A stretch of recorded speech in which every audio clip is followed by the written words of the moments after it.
is no, I need it in 3 minutes. In a restaurant, it is, and that's what I do love that. Yeah. It's like I need it now.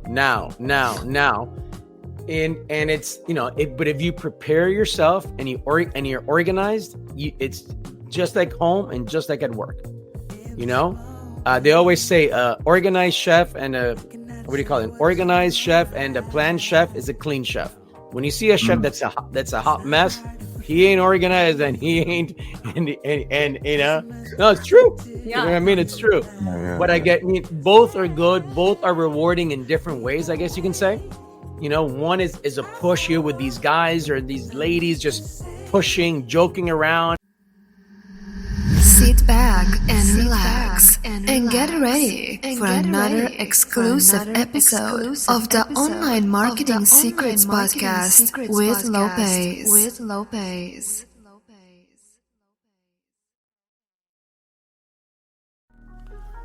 This episode is brought to you by ERC. Let me ask you a question. Did you have a business during the pandemic with 5 or more employees? If the answer is yes, you might be leaving money on the table. All you gotta do is go to ercbankroll.com and you can get your money. The best part about this, it only takes 5 minutes or less to see if you qualify.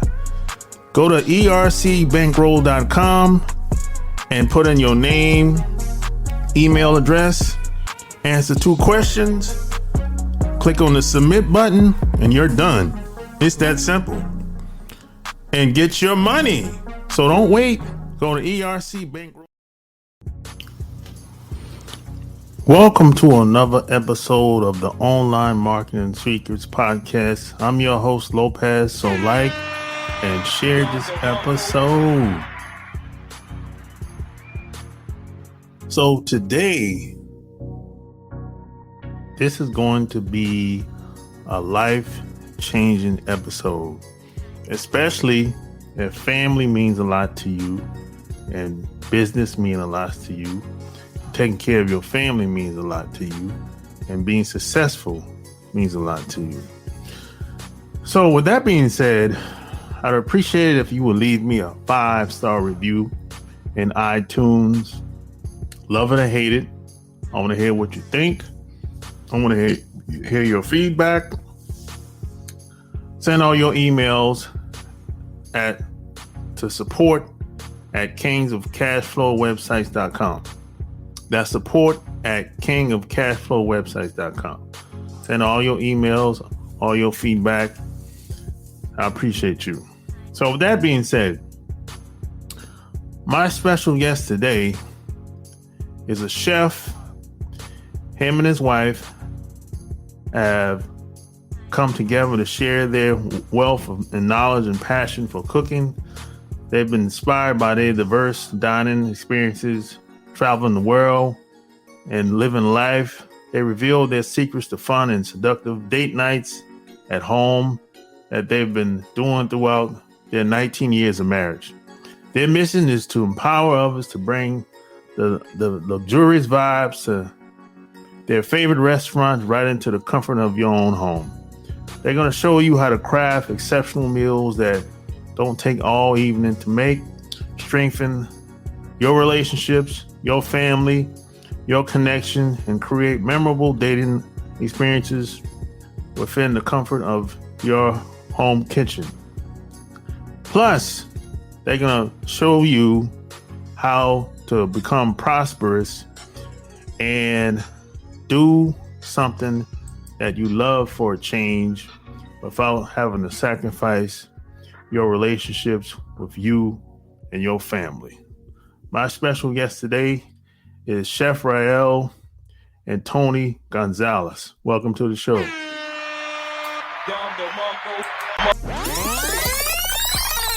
So, where you guys from?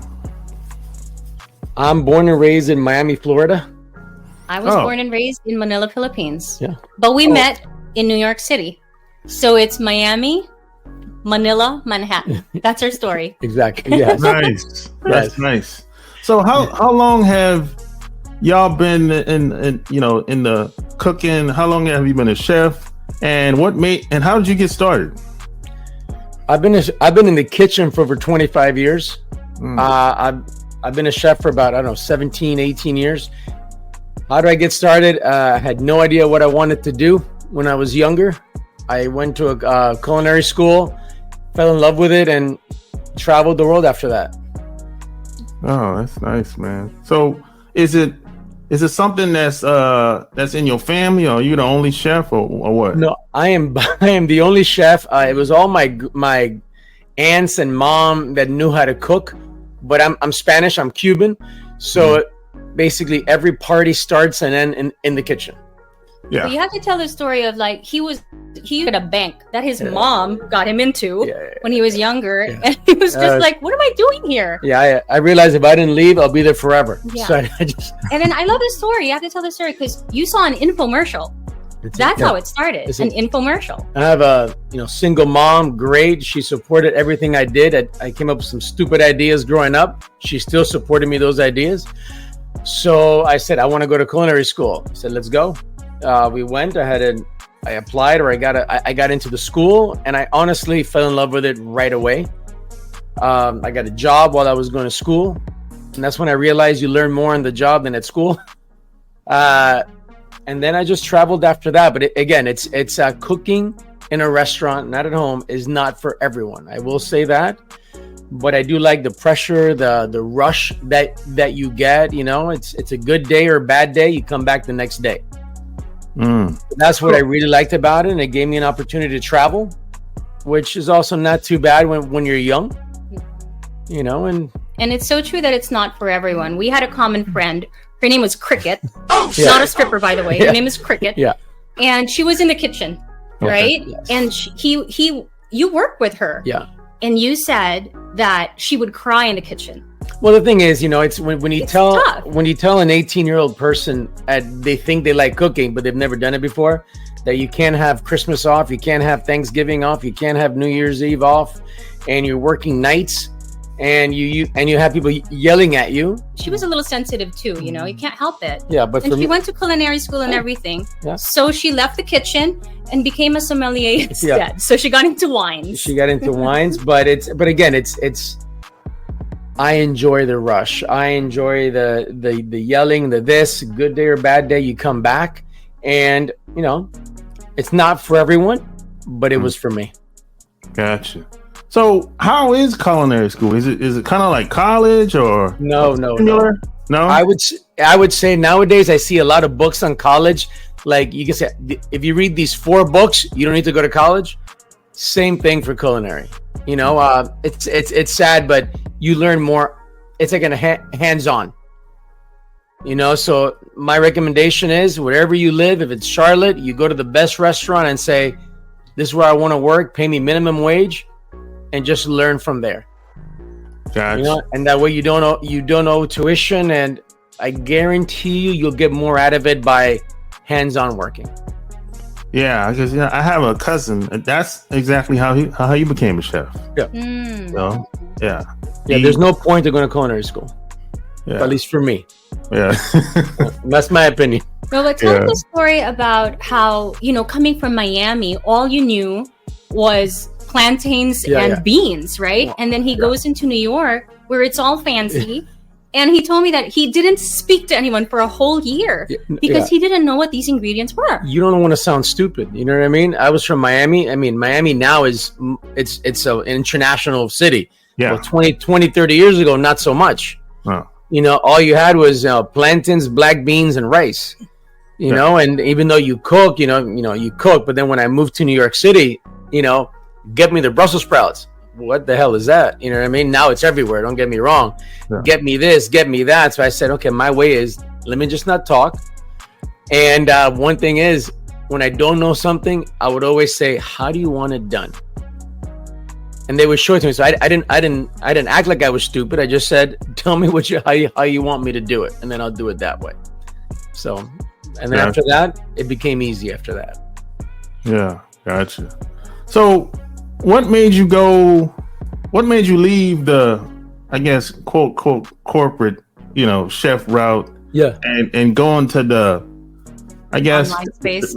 the online space, as far as relationships, as far as cooking in the kitchen. Oh, that's what because most chefs, they just look, they work at the restaurant to pay the most money, hopefully. Yeah, exactly. And I did that for a while. No, and you still do. Yeah, I still This do is that. like, but this is like a little side thing that we do that's really been really good. But I'll say the one thing that it was a slap on my face. It's COVID was great for us. Okay. You know what I mean? It wasn't good for everybody. That's how it started. Yes. He lost a prestigious title. Yes, and I just thought it was great for know. me because I was spending more time at home, and I realized I was spending too much time with people that I didn't really care that much about, and everyone that I really cared about was at home, and I rarely spent time with them. Or cook For them too. Yeah, I realized that I would cook really nice meals for strangers, and then I wouldn't cook really nice meals for my wife and kids. People that loved me, I wasn't taking care of them, and the ones that didn't love me, I was taking care of them. You what? So during COVID, where you worked, it shut down? It shut down. I actually lost my job. Okay. I had no job for 6 months. But at that time we took advantage of it. You know, it's what God gives you. And I started doing online cooking classes. It took off like crazy, mostly because no one was leaving their house. Yeah. I realized that was the advantage. That was the advantage. Yeah. But it was a reality check when it was 6 months with my wife and kids. We didn't kill each other. It was absolutely wonderful time that we had together that I wish I can get back. I even brought it up. I asked him, hey, what if we just do this full time? And you did the math, right? Yeah. And he still said, it's not going to pay for all the bills. I have to go back to work. It was It's still actually corporate. Yes. We're doing this on the side because it's been fulfilling too and rewarding. It's been the most rewarding thing seeing people that have. It's funny how someone can have a more passion for food at home than at work. You know what I mean? And that's what I really enjoyed, talking to women, men, young kids that were really passionate and really wanted an outcome and really wanted to learn. And sometimes you don't always get that in the real world out there. You know, people just want a paycheck. And so that's how it started from us. And I just thought it was, and I made a conscious effort that time that my family or my loved ones will be eating just as good as the ones at work or the guests at work. And so yeah, that was a highlight for me. Is I need to spend more time with the people that need me and care for me than the ones that don't. I agree 100%. Because it's so true. They say you're going to be replaceable. Oh yeah, You're replaceable. yeah. They'll give you after 40. I saw somewhere not for me. I saw it somewhere after 40 years. Someone got a gold watch. You know what I mean? And but again, it's my daughter's. I was gonna say 12. She's actually 14. My son is 12, and they're gonna be out of the house soon. So I want to be able to be with them as much as possible. Coach baseball for my son. Things that I would not entertain 4 or 5 years ago because I thought my job was more important. And and again, it's not true. My wife and my kids are definitely more important. And be with your loved ones is what I'll say probably. Thanks to COVID. And again, and I can't sing, I can't draw, and a way of me showing my appreciation to them is cooking. So true. Yeah. You know what I mean? Yeah. As long as they're here and we talk and we have a great time, cooking is a lot of fun. Love it, man. Love it. So what gave you the idea to come online anyway? Because most people, they kind of like, I don't want to go online, man. I don't like how the camera look. I don't like how I look in the camera. He was like that. I wanted perfection. If it's not perfection, I wasn't into it. Yeah. And I will say she's the mastermind. You know what I mean? She probably got tired of me sitting on the couch looking at ESPN for the first month. It wasn't that long. No. I just gave him the idea, like, hey, in the meantime, because I knew that someone else would pick him up. Yeah.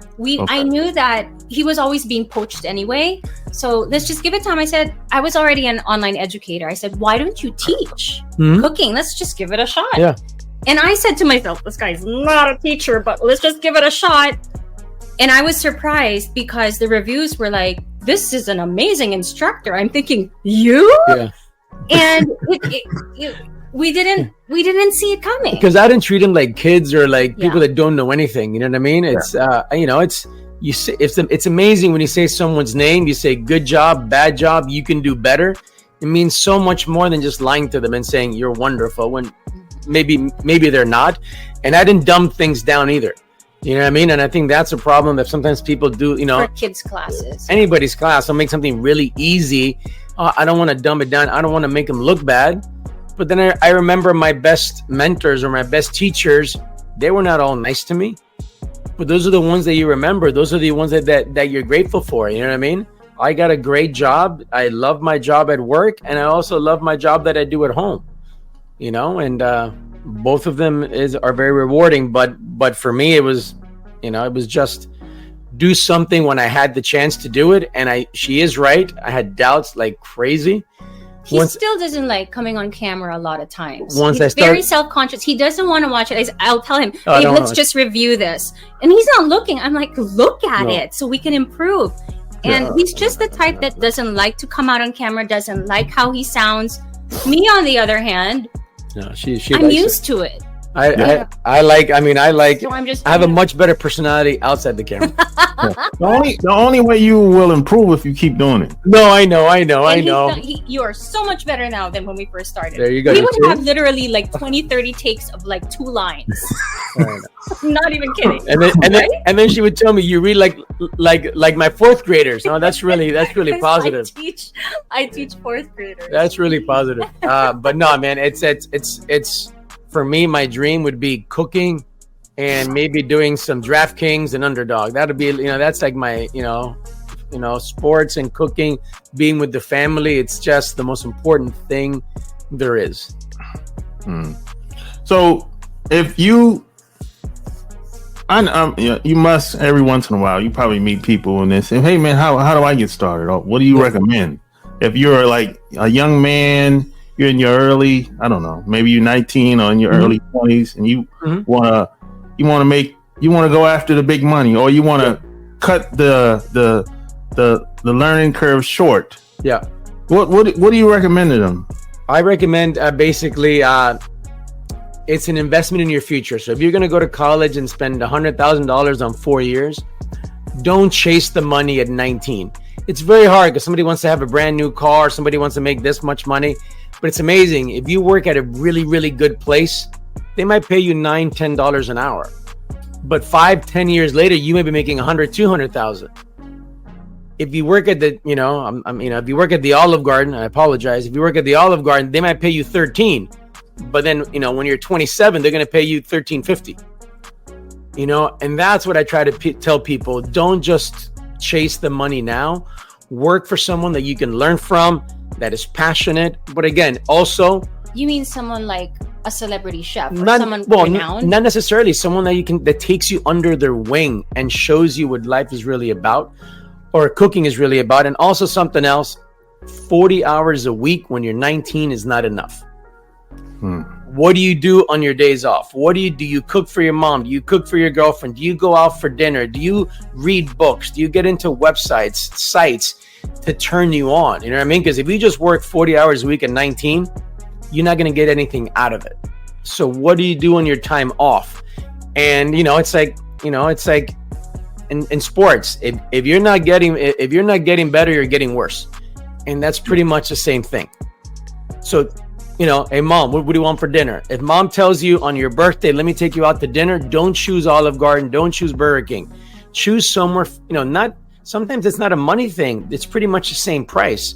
So go somewhere that you've read about, that interests you, So that's what I recommend for a 19-year-old starting. If you have any doubt, and I'm telling you, you knock on the door of the best restaurant in your city and say, pay me $7 an hour. I want to learn how to cook. No one's going to say no to you. And they're going to take you under their wing and say, well, this kid has, cojones to say, knocked on the door at 19 years old and said, I'm looking to be a chef. It's better to do that than to spend $80,000 in culinary school and be surrounded around people that change their careers at 45 or think that they like cooking because they like making biscuits for their mom. You know what I mean? So that's what I would recommend. Yeah, I agree. You know? And you know what I always wondered? How do some chefs get connected to celebrities? How do they work with celebrities like that? I always wondered about that. That's a freaking great question. I would say for restaurants, I worked at a hotel in the Caribbean, and one of the guests is a big celebrity, and then, you know, I guess he made friends with one of the sous chefs, and he became his private chef. You know what I mean? Sometimes it's word of mouth. You know what I mean? In Houston, for example, the Houston Texans have, you know, let's say they have one private chef. One player can have one private chef. Yeah. Then it can lead to another player, for example. Okay. But I mean, it is luck.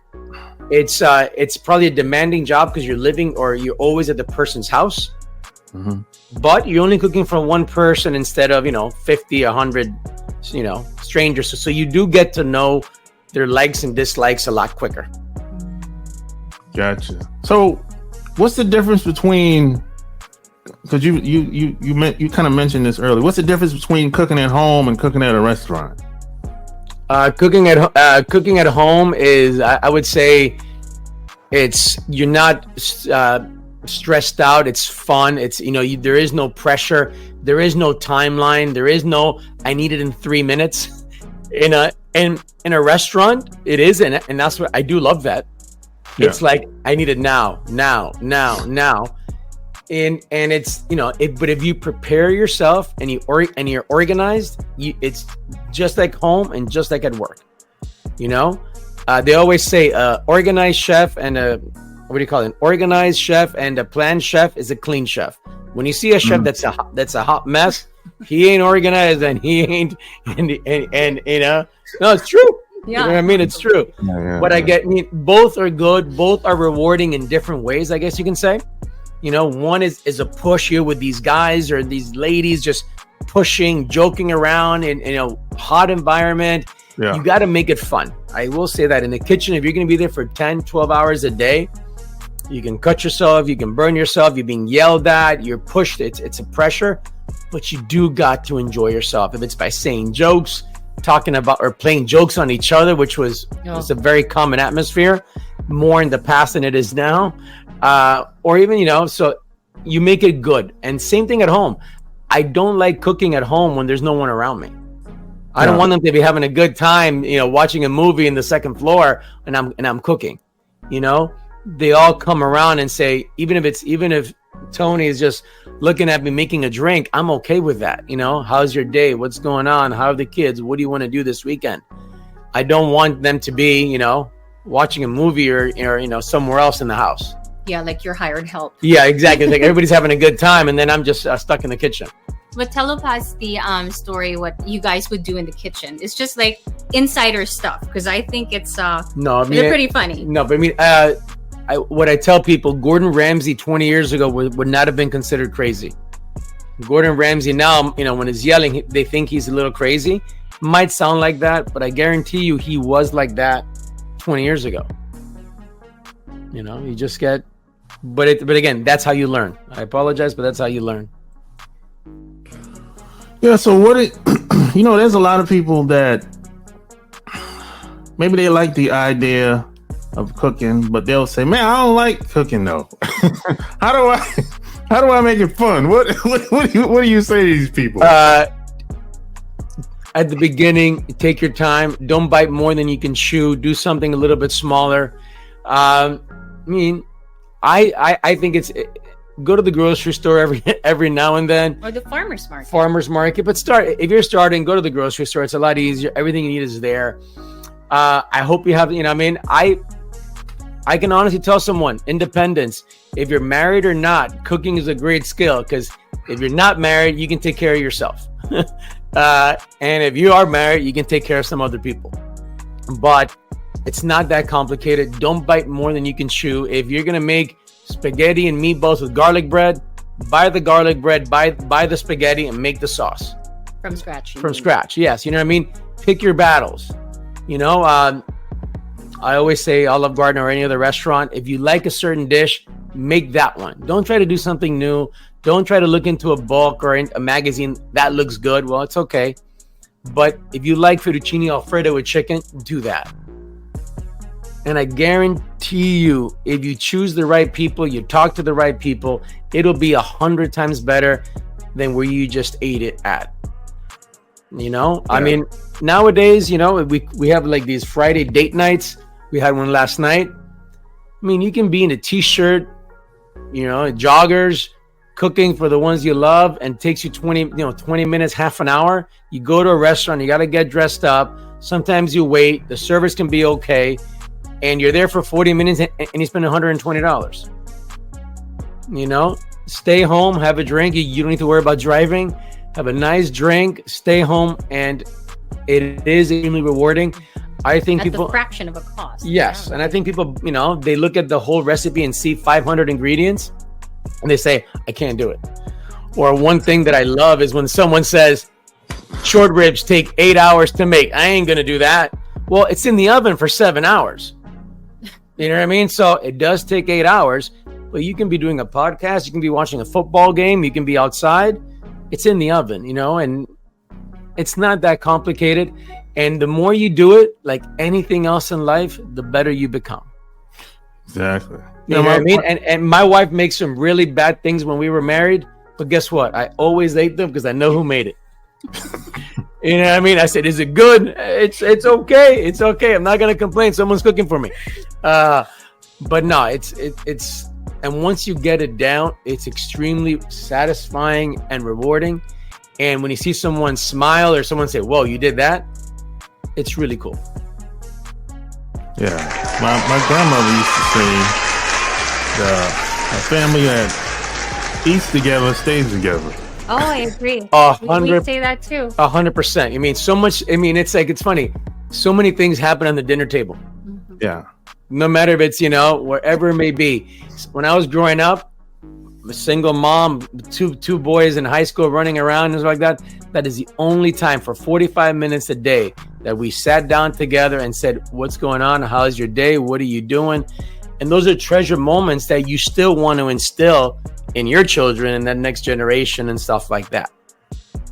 Yeah. You know, I agree 100%.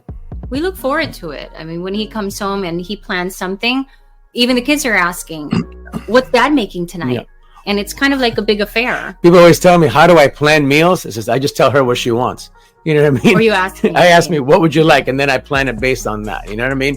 You do want to give them something that they like, you know? You don't, you know, if I'm making 10 things, 2 things might be something fun and different, but the 8 things, I want to make sure that's something that they like. So it makes it easier for me also. So what, like when it comes to, you know, because people, a lot of people start talking about date nights. You know, I don't know. You know, I don't necessarily see it that way, but I understand the concept. Yeah, I think the 2 people just need to make time, you know, and do whatever they feel like doing. Mm-hmm. So, you know, so what do people ask you for advice on what to do on date nights or whatever as far as food goes? Most definitely. They always tell us what takes 30 minutes to do, what takes 30 minutes to do and stuff like that. But when we do a date night like yesterday, we've been doing this for 19, 20 years. We've been married 17 years and we've been dating before that. And it just works. Perfect. It just works for us. But again, it's you know, I almost tell like people, it's not like getting to third base right away. You want to get to first base and second base too.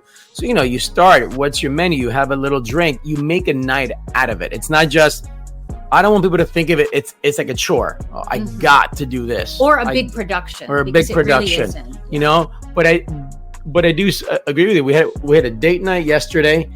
It's a compromise. I cooked what she wanted to do, and then she watched the movie that I wanted to watch. So it's like a perfect date night. You know what I mean?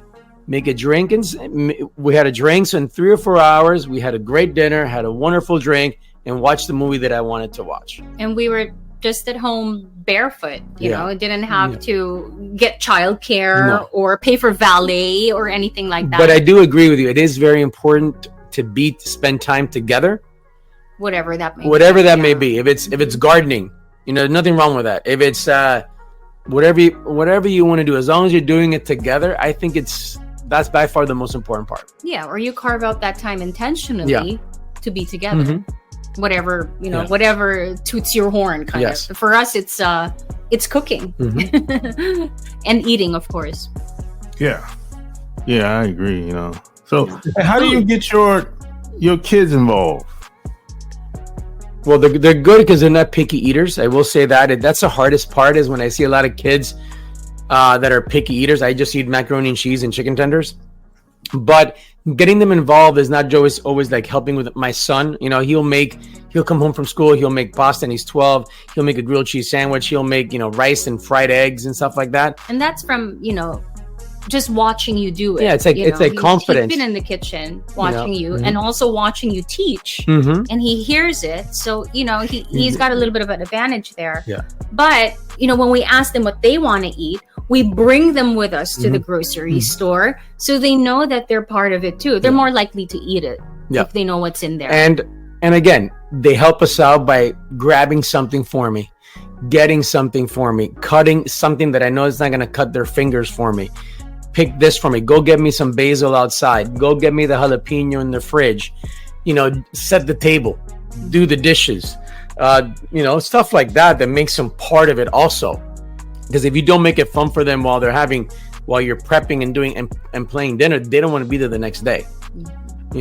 Or what you like to always do is he would have snacks, like appetizers, while he's making the main dish. So we're all gathered around the kitchen counter while he's doing the majority of the cooking part. But there's always a snack there. It's funny, the chefs have this big problem.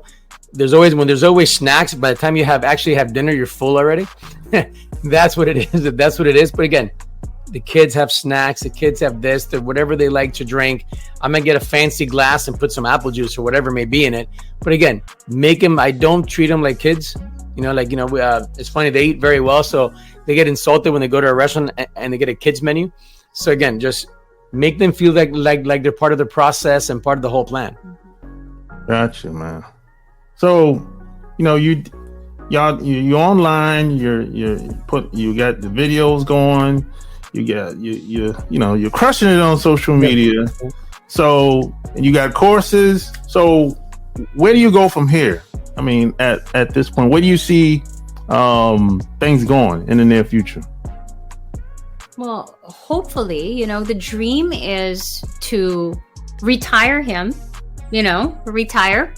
and we just be doing this from home. The goal is just like really to spend more time with family. Yeah. And that I can do this no matter where. We can be in Charlotte, New York, Alaska, and it doesn't matter where you are. As long as we're together, and it's a connection. Food is a connection for us. And that is our connection is food. And who doesn't like to eat? Who doesn't like to have something great? Who doesn't wish they knew how to do it? You know what I mean? How can you do it? Well, that's what I'm here for. You know what I mean? I want to take away all those things that make it look too difficult or too complicated, because it's really not. Restaurant food is not complicated. It's not hard. It seems hard because maybe of the way they make it look pretty, but again, that's what I'm here for. Any questions, any issues, or anything like that, ask me. We've been asked so many questions, and the students really, when they make it, they realize that's all it took, and then they're hooked. They're hooked for the next one because they realized they could do it, and this was like a 5-star meal. And again, it's memories that you can create. That's what we're looking for. But again, it's I want people to realize it's not that complicated. It's not because I do it for a long time. If you set time aside for your loved ones or just for yourself, self-love, what I mean, make something for that you can. Cooking, you'll always learn something new every single day if you want to. And having that skill, you don't need anybody else. You don't need your grandmother, my mom, anybody, a wife to take care of you. And I think that's what's really good about cooking. I don't expect someone to take care of me. I can take care of myself, but I will take care of them at the same time. Gotcha. So this is the last question. In a perfect world, who's your perfect client? You want to answer that first or me? You okay. Should. It's my perfect client is someone that knows they're doing something wrong, knows that there should be a change, and they want to see a change. They realize that it's not just the cooking side of it, it is the family time. They are cooking for the most important people in their lives, and at the same time they're teaching them something that they can pass on to future generations or stuff like that. I see people every single day that always did it by themselves, and now the husband's involved, the wife's involved, the kids are involved. They cook so much and they invite the neighbors over. And that's what I want people to realize. It's not just cooking. It's time together. It's memories. It's experiences. You know, when you go to a great restaurant, I don't want you to tell me the food was great. I want you to tell me the service was great. The food is great. The experience was great. You know what I mean? And that's what we're trying to recreate. It's not just good food. It's a good experience. Yeah. You know, I can help in the food side. She can help in so many other sides also. But again, we want to create an experience, or I want to create an experience. Oh, just you? No, I'm just saying it was for me. You know what I mean? But again, that's what I'm thinking is it's an experience. It's cooking comes together. Cooking has brought everyone closer together. You know, who likes to eat more than Spanish people? Filipinos do. You know what I mean? They eat everything. You know, so many nationalities are like that. It's just all centered around food. So yeah. And I would never been able to marry this woman if she did not like anything. And I thank God every day she's not a vegan or a vegetarian. He always said, because I would be divorced. He always said 16 years ago. He always said, I would rather marry a smoker than a vegan. It's no question. Would not work for him. No question. If there's people always ask me, if there's one thing I can change about her is I wish she liked spicy foods. That's the only thing I would change.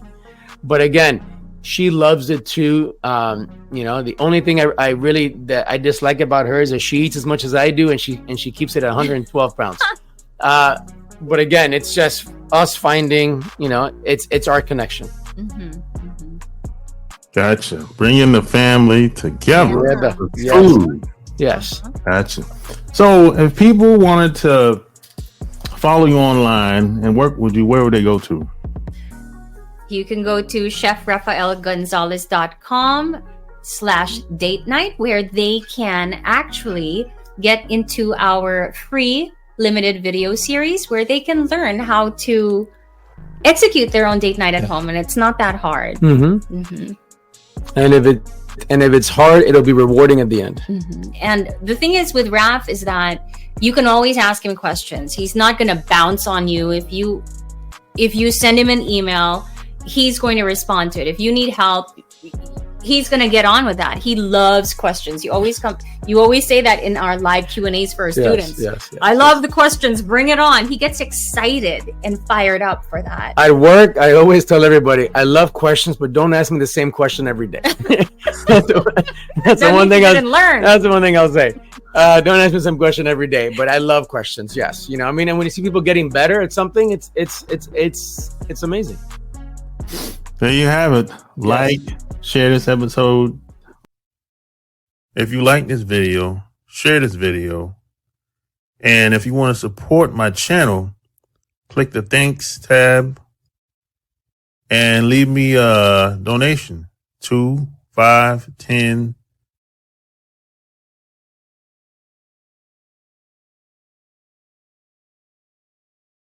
All links will be found in the show notes. Until next time, we're out. Peace.